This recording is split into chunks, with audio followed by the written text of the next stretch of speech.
All them I fell to the worship at the feet of the angel who had shown them to me. He was overcome. He was overwhelmed with what he had seen and what the angel had revealed to him. And he just, wow. And he bows down before the angel. And then the angels respond in verse 9. But he said to me, don't do that.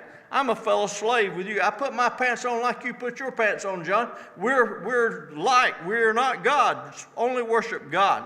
Don't do that. I'm a fellow slave with you. Your brothers and prophets and those who keep the words of this book worship God. And the idea is there's nothing else to worship but God.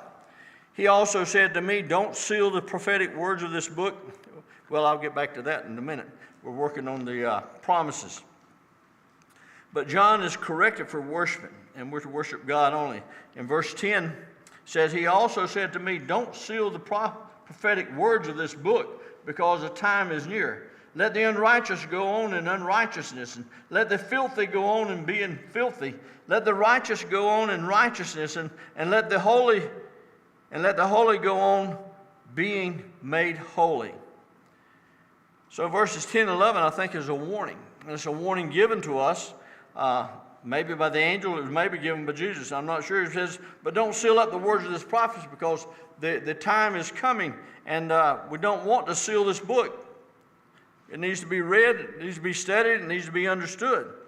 Now you remember in Daniel, if you remember in Daniel chapter 8, he was told not to seal his book, and to seal it until.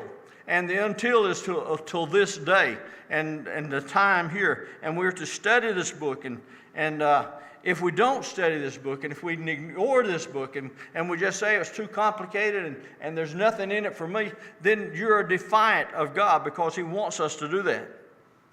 He says, and this was a little struggle for me to understand, and maybe for you, he who is unjust, let him stay unjust. He who is righteous, let him stay righteous.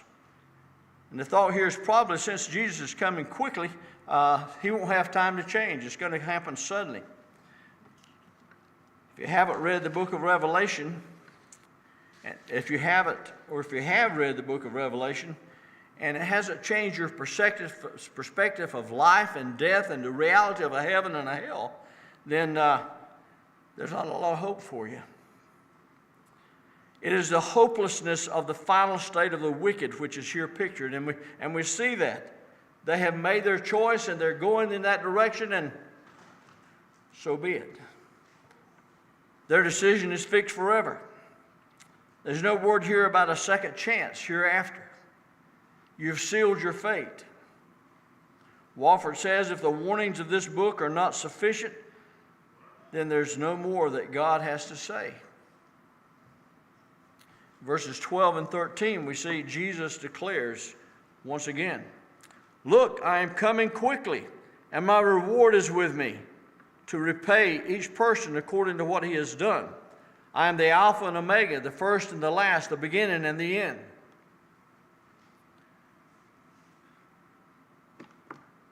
He's coming quickly.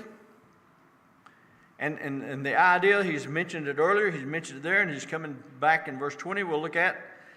There's the note of urgency and a warning to be ready. Be ready. You remember in Matthew chapter 44, 44 says, you also must be ready all the time, for the Son of Man will come when least expected. There's a warning here of separation. The lost and the saved.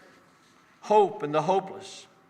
But Jesus is coming with rewards to those who have been obedient to him and have done the good deeds. Now, we do not get to heaven by doing good deeds.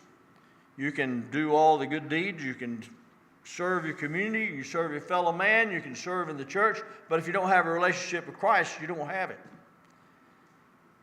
We're judged according to his work, or the rewards are according to how we have worked.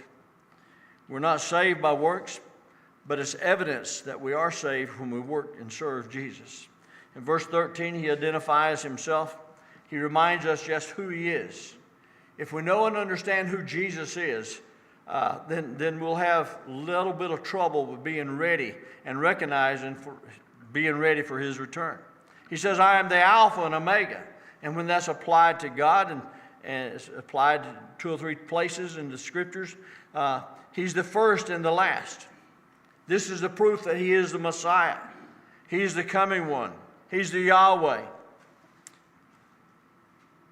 the Lord. He said in Isaiah, I, the Lord, am the first, and with the last I am he. So these terms together means that Jesus is the beginning, he's the middle, he's the end, he's the whole ball of wax. Everything points to him. He's the primary character of all humanity. We know him as Lord of Lords and King of Kings, the Almighty One. In verses 14, we have a blessing and a curse is pronounced.